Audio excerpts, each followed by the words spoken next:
Good morning still, everybody. Morning. For those of you who, I don't know who this is, but for those of you who don't know me yet, I'm Scott Helm. I'm the director of the EMBA here, and this is our kickoff to our executive speaker series. I am excited to introduce our first speaker, but I'll also let you know that in December, I think it's going to be a breakfast in December 7th. We're going to have another one of these with the Chief Talent Officer of the Danaher Company, which is an international company they're in the Fortune 200. They have about Danaher themselves, basically a holding company, and he's going to be talking about how to get great people. And so really about what is their internal strategy for recruiting talent, cultivating talent, and then for those of you who may decide you want to be on the market, how you can make yourself look good to organizations. In the first weekend of February, we will have Amanda Valentine here, who is a fashion designer based out of Nashville, actually. And she was on the show, for those of you who may watch it, Project Runway 3 times. She has built a fashion business, partially from her exposure, but she's also built it she has dressed rock stars for her entire career and has built a private line manufacturing business off of that. And she's actually going to be talking about the downsides of mass publicity, trying to grow a business in the public eye. And she'll be happy to talk to you from that kind of entrepreneurial mindset area as well. We also have a couple other people we're working on who aren't booked, but as soon as those are, we'll kind of send out the entire schedule.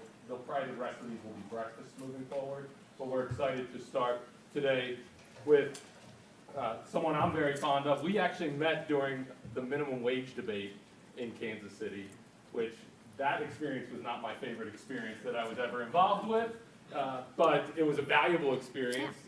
If it was bad for me, it was worse for Joni. She handled it like a pro. I have nothing but respect for her and her team and the mayor for how they dealt with what I thought was some of the most vitriolic language I've ever heard. If you think national politics is bad, spend a little time with Joni. Let her tell you some more stories about the things that were said about her and her boss during that minimum wage issue.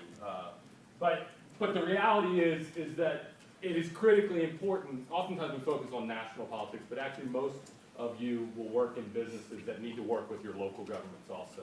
And I couldn't think of anybody better to come and talk about how can private sector firms work with local government to get things done. And so please help me welcome Chief of Staff to the Mayor Sly James, Joni Wickham. Thank you. Thanks for that. Can you guys hear me okay? Okay, good. Thanks for that kind introduction, Scott. That was a fun adventure that we went through together with minimum wage. I actually really love local government. I'm going to be very biased in our discussion today because I think local government is the best branch of government that we have. A little bit about me. I am originally from North Carolina. If you detect a little bit of a southern twang, I've not been able to kick that. Originally from North Carolina and worked for Senator John Edwards for a few years. Some of you may remember some of the things that he did. That was an interesting experience to have when I was a teenager and in my early 20s working for that man. I think it's really important that when you have the opportunity early in your career to learn what not to do about everything, that you kind of take that in stride for what it is. And so that was definitely my experience working for Senator Edwards. So I've got some experience in federal government. And then I came to Missouri, University of Missouri-Columbia, and got my master's degree in political science, and I have a graduate minor in women's and gender studies, which is interesting to apply in today's world. And then after I finished my master's degree, I went and worked at the state capitol for 6 years. I worked for a teachers union, doing PR and government relations for them, and then I went to work for Missouri Secretary of State Robin Carnahan when she was in the Secretary of State's office in the Capitol. And Secretary Carnahan went through a pretty bitter election against now Senator Roy Blunt, who we work with all the time. It's kind of funny in politics. Jan will probably second this. You tend to work very closely with people that you really try to beat in a campaign. It's just kind of how the world works. So I had worked with Robin when she was trying to become our U.S. Senator. That didn't work out. I got a phone call from a gal who worked on Robin's campaign, who also worked for Mayor James' campaign. And she said, you know, I know that you're thinking about leaving the state capitol. I know you kind of want to get to the Kansas City area. Would you want to come interview with Mayor-elect Sly James? I had to Google his name because I didn't know who he was. Had never heard of him before. Had never talked to the guy. Didn't know anything about local government in Kansas City at that point because my whole world had been in federal and state politics. Long story short, I had a lot of homework to do before my first interview with then Mayor-elect. 5 minutes into the interview, I thought to myself, if this guy offers me a job, I'm going to be here in 2 weeks. I was really struck by his bold vision. At that point in my career and in my life, I was really sick of partisan politics. I was really interested in having the opportunity to do some good in the world. Without having to deal with partisanship. To Scott's earlier point, not that we don't deal with a lot of contentious debates and vitriol here, but it's typically not Democrat versus Republican. There's a funny thing. Democrats and Republicans both really want their trash picked up on time. They really want their snow plowed. They really hate it when a pothole creates a big traffic nightmare in their neighborhoods. So we have more in common when it comes to local government issues than not. So that's why I love local government so much. I thought I'd take a few minutes to talk to you a little bit about how local government in Kansas City, Missouri works, and then I'll talk a little bit about the mayor's agenda and how it fits into local government. And then we can talk a bit about some success stories that I feel like we've had in Kansas City working with our business and civic community on public-private partnerships. So we are a charter city, Kansas City, Missouri is, which means that we have a lot of ability to do things from a governing standpoint that smaller cities don't have, with the exception of one really big thing. We are the only city in the country that doesn't have control of our police department. Which is interesting and creates some interesting dynamics and political discussions and budgeting discussions. So we have about 20 city departments at City Hall, everything from police and fire, trash pickup, through public works, our airport that you've probably heard just a little bit about over the past year. So there's a lot of different functions that goes with city government. Lots of things that I appreciate you can really get your hands dirty in and see an impact pretty quickly compared to state and federal government.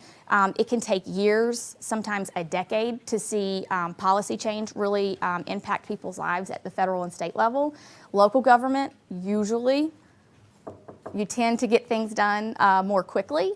I love the fact that I have a 5-year-old daughter. I love the fact that this afternoon, I'm going to take her for a ride on the streetcar that I got to help write a $20 million Tiger grant with. And we can talk about the fact that only 4 years ago, Mom was really working her butt off trying to get this Tiger grant so that we could have a streetcar. And now it's operational with thousands of people riding in it. So I really like that aspect about local government, that you can really get your hands dirty, get your feet wet, see incremental policy change a bit more quickly without all the partisan politics of it. So we have a council manager form of government. You can either have a weak mayor system, which would be a council manager form of government, or you can have a strong mayor form of government. I'm glad Mayor James is not here today because I would have to remind him that we actually don't have a strong mayor form of government. Sometimes he doesn't like to be reminded of that. So we have 13 people on the city council over at City Hall, and the mayor is 1 vote out of 13. He does have veto power. He's never used it. We have 299 days left in our administration, not that I'm counting. And he has never used that power of the veto. It's pretty rare that a mayor in Kansas City would do it. So we have not done that yet. Typically, when a mayor feels like he has to veto something, the world is not good around him. So I am hoping that we actually don't have to use that veto power for the next 299 days. We'll see. So we have a council manager form of government, which means that the city council hires a city manager. City manager is a professional public administrator / civil servant, depending on what term you want to use. I'm also biased in this point because I think we have the best city manager in the country. Troy Schulte is our city manager. He is very innovative. He is very interested in results, and I really appreciate that we've had such a good relationship with him. Funny story, when we took office, I had to move from Jeff City, so I wasn't in the mayor's office the first day of our administration, but I was there the second day. And one of the first things I had to do was to go figure out who in our facility services division could come and change the lock. There is a door in between the mayor's office and the city manager's office. It had been locked for so long that we couldn't get it unlocked. We literally had to break the lock and get a new lock installed. So that tells you a little bit about what that relationship used to be like. And there are days that I talk to Troy Schulte, our city manager, more than the staff in the mayor's office or the mayor. So I really appreciate being able to have that relationship with him. I'm part of a chief of staff network at the Harvard Kennedy School of Government, and it's the 40 chiefs of staff from the 40 largest cities in the country. And some of them have strong mayor form of government, some have the council manager form of government that I have, but all of them really admire the relationship that we have with Troy, and several of them are very envious of it because it doesn't always happen like that. And it certainly makes my job and the mayor's job a lot easier when you have that good relationship. The mayor's agenda, he has focused on 4 E's, employment, efficiency, enforcement, and education. That education E is a departure from normal in Kansas City. We have 15 public school districts within the city limits of Kansas City, Missouri. The mayor has jurisdiction over none of them. I tend to be the person involved in conversations on behalf of the mayor when it comes to businesses that are relocating or considering leaving Kansas City.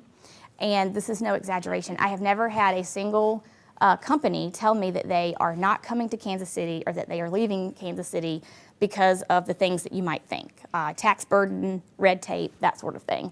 It is always because of crime and education. And so it's interesting when we have to have conversations with the media or different stakeholders, and when they ask, why does the mayor care about education so much? Doesn't he have better things to do? Doesn't he have other things to do? Shouldn't he be focusing on trash pickup? When quite literally, education, seriously, that we hear that a lot. Education touches every aspect of this city, and it is not an aspect that can be ignored. When we came into office in the spring of 2011, we were trying to kind of grapple with the mindset of how does the mayor impact education when we know it has an impact on every other part of our city, whether it be crime, economic development, that sort of thing, but we don't have any actual control over the school district. So we did a study as part of our application for the All-America City Award. We did a study to look at 3rd grade reading proficiency. And citywide, which includes historically underperforming school districts like KCPS or Hickman Mills, and then also some of the best school districts that we have in the state, like Park Hill and Liberty, we looked at all of those school districts. Citywide, when we took office in 2011, 3rd grade reading proficiency was only 33%. So only 33% of 3rd graders across the city, from our best performing school districts to the worst, could read at grade level by the end of 3rd grade. We were outraged, really sad, really pissed about it. And what was even more was that it kind of felt to us in the mayor's office that we were the only people who were outraged by that. And that we needed to have a community conversation and really galvanize our resources around that issue, because there's a lot of research and data that suggests that kids who are behind in 3rd grade reading proficiency at 3rd grade are less likely to catch up. And then we have issues about poverty, workforce, crime, those sorts of things. The mayor says a lot that you don't usually see people with master's degrees and PhDs shooting each other. So that's kind of an example of how issues of education can impact crime.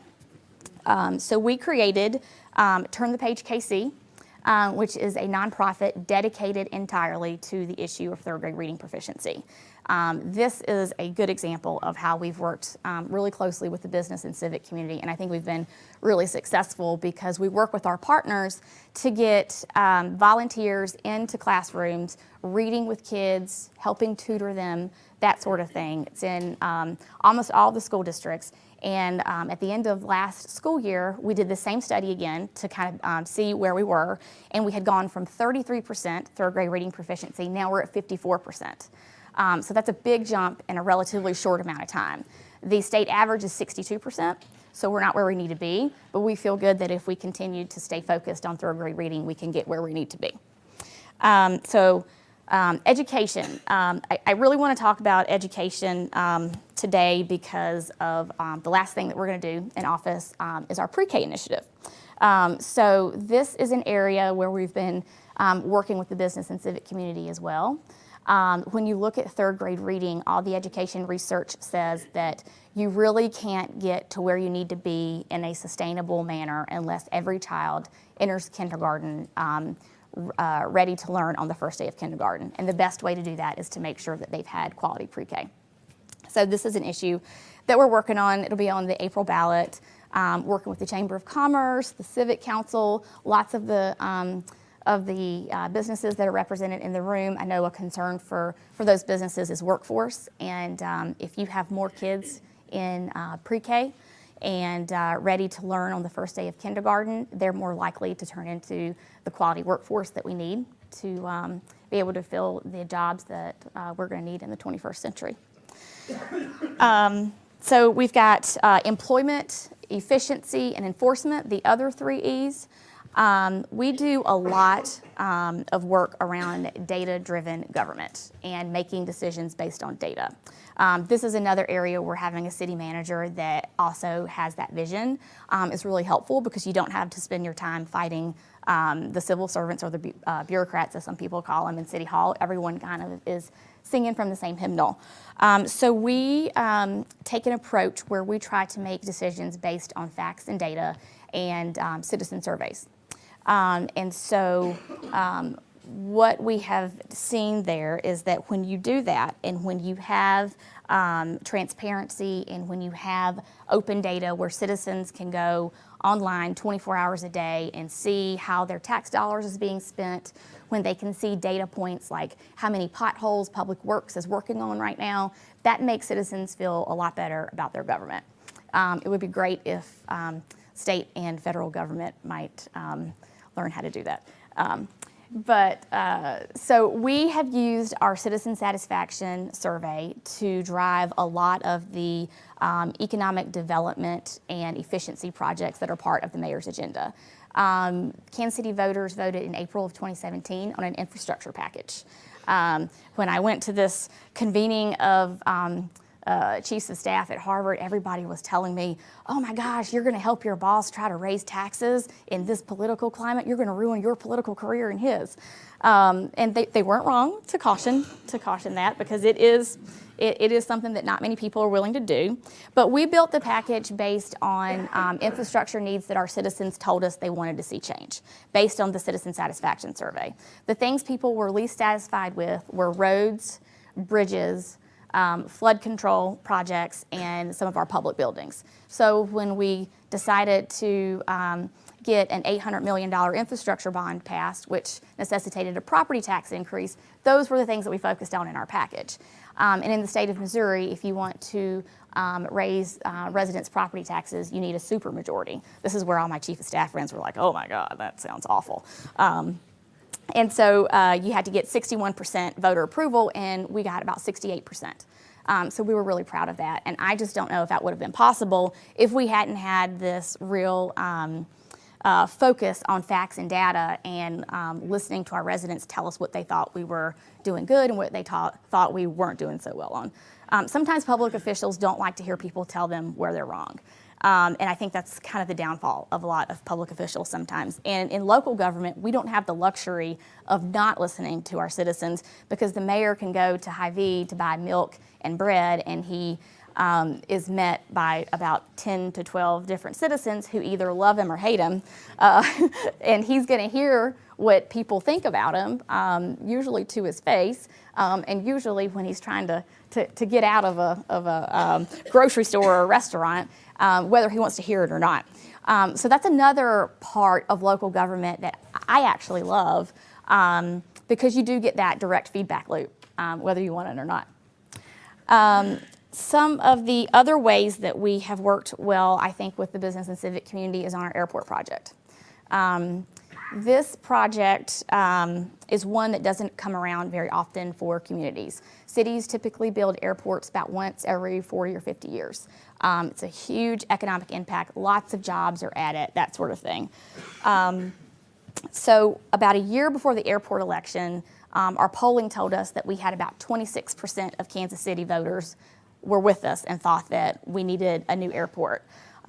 We knew that it was the front door to our city, and when your front door isn't as inviting to travelers and to the community as you want it to be, you're going to have a hard time recruiting companies who want to have their world headquarters here, keeping companies who might want to have their world headquarters here.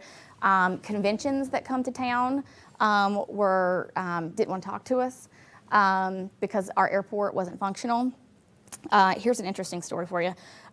So airlines pay an enplanement fee. So for every passenger that goes through that airport, and every airport, this isn't just us, the airlines pay a fee. Ours is $7.50. St. Louis's at Lambert, their fee is $16. So every person that gets off airplane, whether it be Southwest, Delta, United, whatever it is, they pay $16 a head. Kansas City, it's $7.50. You may have noticed, if you travel a lot, that over the past decade or so, our flights have really decreased. The number of flights that we have at KCI have decreased. So you kind of got to think, why are airlines not wanting to land at KCI when it's so cheap? Well, it's because the landing experience and the connecting experience is so terrible for their passengers. And when a passenger gets off an airplane and they have a terrible landing experience, they can't find that magical black phone to call a taxi, which is bizarre. It's like something from Inspector Gadget or something. That they can't find that black phone, the only way they have to call a taxi, or if they have a connecting flight and they can't get on the blue bus to Terminal B, they don't blame the airport, they blame the airline, even though it's not the airline's fault. And so the airlines know this. And so we really had this economic problem at our airport, and we had to figure out how to convince people that it could be as convenient as the current KCI, and that their tax dollars weren't going to be used for a new airport. So one of the big concerns that we heard was, oh my gosh, we've got all this infrastructure that we need to be investing in. I would rather my tax dollars go to something like that than building a new airport. When in reality, all the revenue generated at the airport has to stay at the airport. So your property taxes don't have anything to do at the airport. If you buy a cup of coffee at the airport, a portion of that cup of coffee, that revenue is going to stay at the airport, and that's how we do different enhancements at the airport.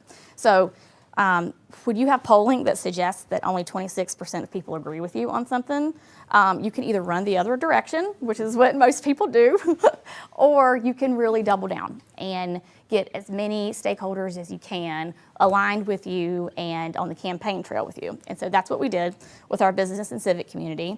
The Chamber of Commerce, Visit KC, Kansas City Area Development Council, all of these entities that represent our business and civic community went on the campaign trail with us for a year. They did hundreds of town halls. If there were 3 people who wanted to talk about the airport, we had somebody there.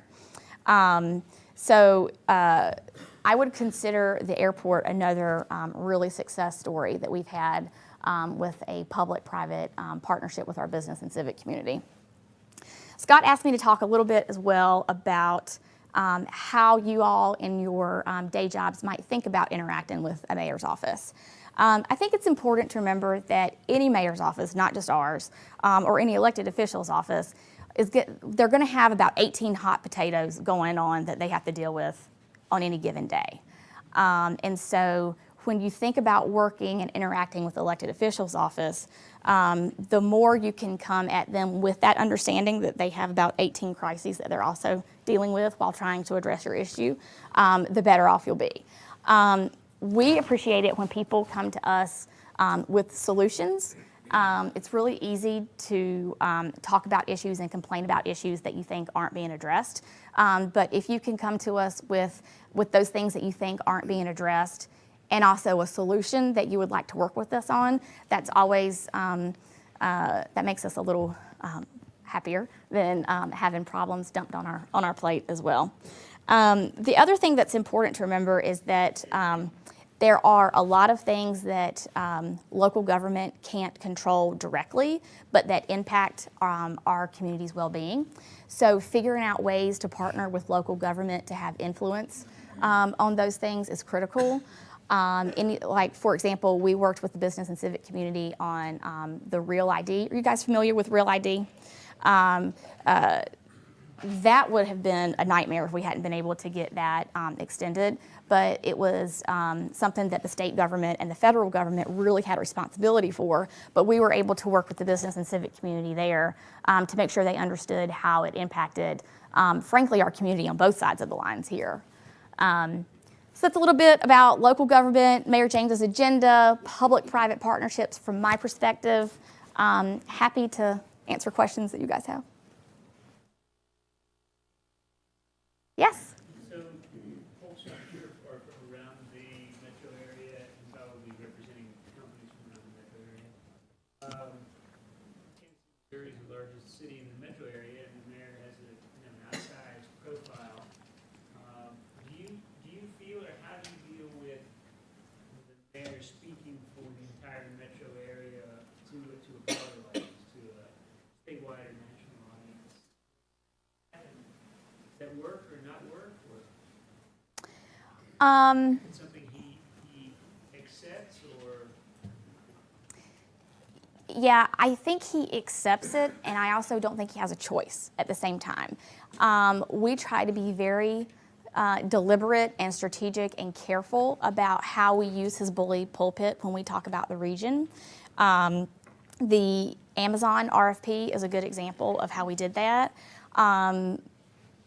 We felt like if any community in the Kansas City region got Amazon, the whole region was going to be better off.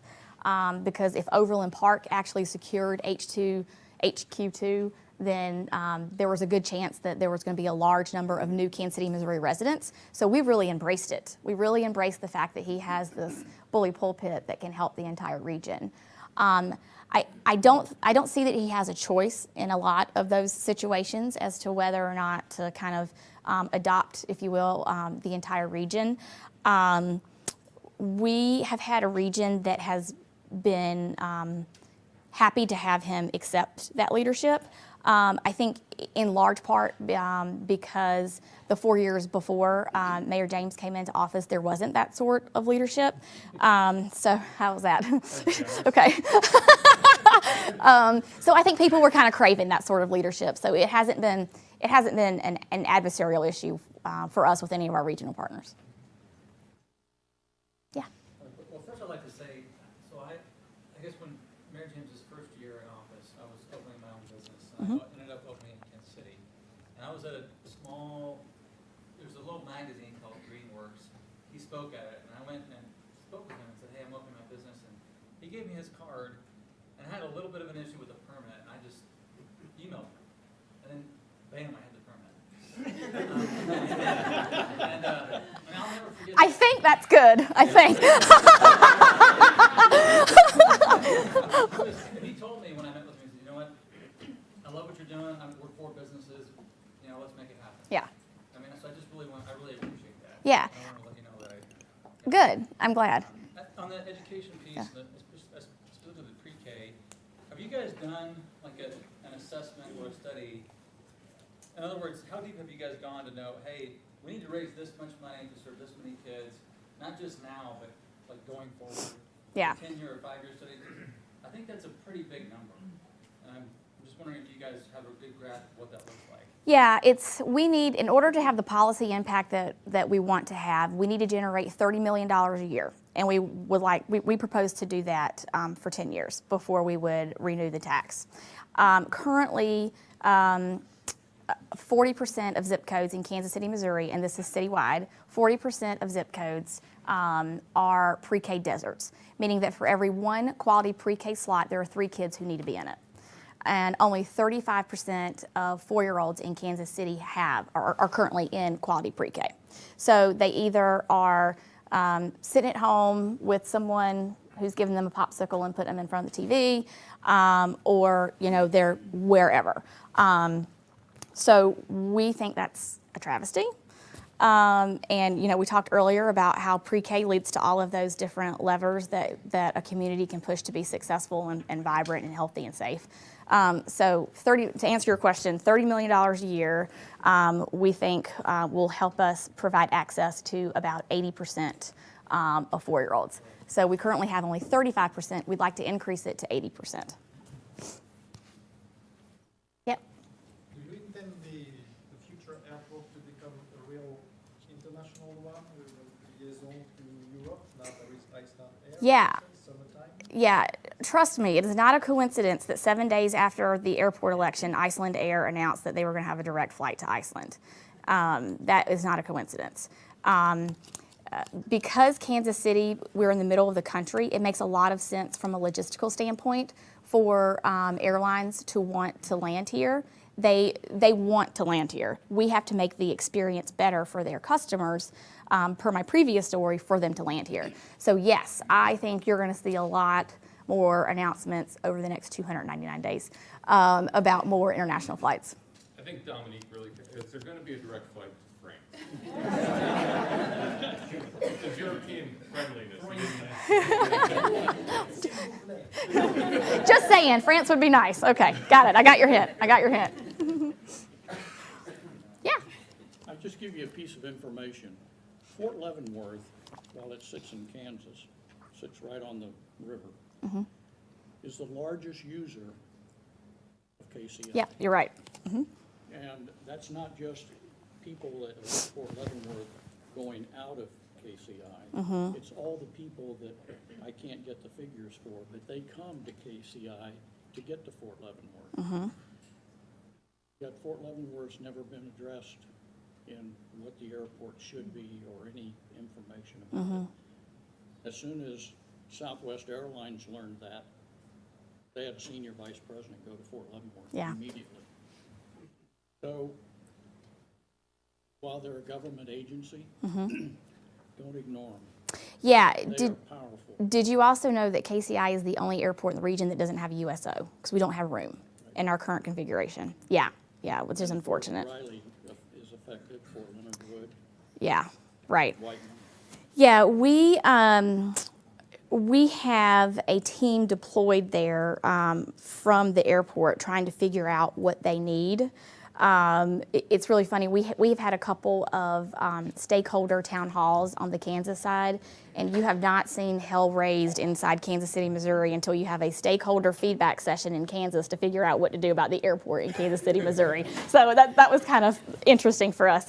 But yeah, we are definitely reaching out to them. That entire team that I was talking about from the airport department, they meet with them about monthly. And Mayor James is a Marine, so he definitely gets it and is kind of ashamed that KCI doesn't have a USO. So that's important for him too. Thank you. Yes. Earlier in your conversation, you had said the mayor's office and the police department. Speak more to that. Yes. So you might remember a gentleman by the name of Tom Pendergast. Tom had a bad habit of arresting his political enemies and throwing them in jail. And so the state government did not look, does this sound familiar? So the state government did not look favorably upon this and took over our police department. We've never gotten it back. St. Louis had kind of a similar situation, and St. Louis got their police department back under local control a few years ago, and it's been a disaster.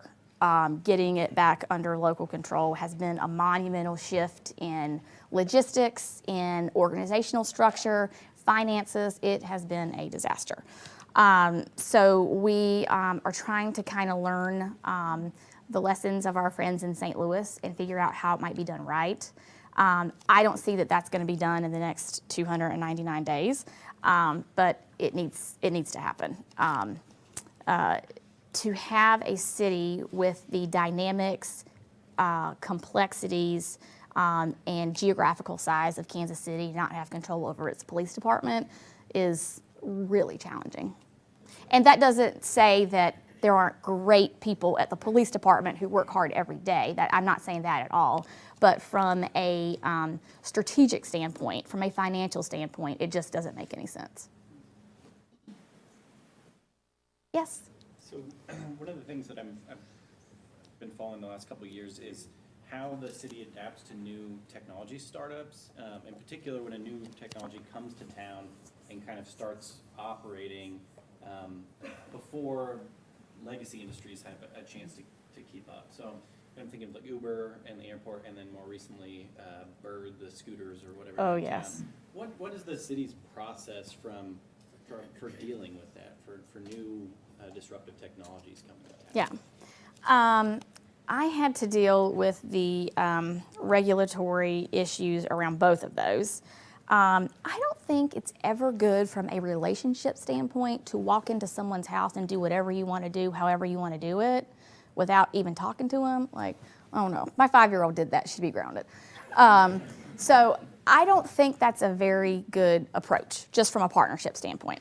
That being said, our administration and our city manager is very interested in being the smartest city in the world and making sure that we adapt our processes and our expectations to new technology. So we've been very open to working with companies whose business model is centered on new technologies. It's just really helpful if we can have a conversation before, I don't know, they drop 400 scooters into Kansas City. Just for example, I'm just saying. Yes? I was downtown last night and was in awe of just the growth of the city market area and of course downtown in general with the streetcar. So what does the city or what does the mayor's office think that that growth going further east into other areas? Yeah. I think the best kept secret in Kansas City is that our administration has spent $2.5 billion on neighborhoods east of Troost. People don't talk about it a lot. The only thing I can come up with is that we've spent that money very deliberately on investments like sidewalks and like infrastructure that's underneath the ground and people can't see it. And sometimes when you can't see something with your own eyes, you don't really believe it's there. So we've done things like that to help with help address concerns that we've gotten from our citizen satisfaction survey, and they happen to be things that people just don't immediately see. But I think ways that we can expand the growth and the vibrancy that we've seen downtown east of Troost is centered on the mayor's conversation on racial equity and inclusion that we'll be doing from now until the end of our term. Having community conversations that promote healing from a racial perspective helps the community develop shared understanding on what institutionalized racism has done to our community and what it's going to continue to do to our community unless we decide to do something differently. I think that's a big issue, particularly considering the rhetoric that you're hearing from other branches of government. I think it's important for us to get our house in order here. Pre-K is huge. Those pre-K deserts that I talked about, most of those zip codes are in areas of town where our black and brown families live. So that is going to be exacerbated if we don't do something about it. We're also doing a lot around workforce to make sure that people who are unemployed in neighborhoods east of Troost can fill some of the high-tech jobs that we currently need. I was talking to a friend at Cerner the other day, and they need to hire 470 people by the end of December to fill high-tech jobs, and they can't find them in Kansas City. So we're working with groups like Launch Code to make sure These individuals can go through like a 12 to 24-week training and come out with a certificate that allows them to code. They don't have to go through 4 years of college and take on that debt and wait that long to get a sustainable wage. So there isn't just one thing. So several different things that we're trying to do. Mm-hmm. Yeah.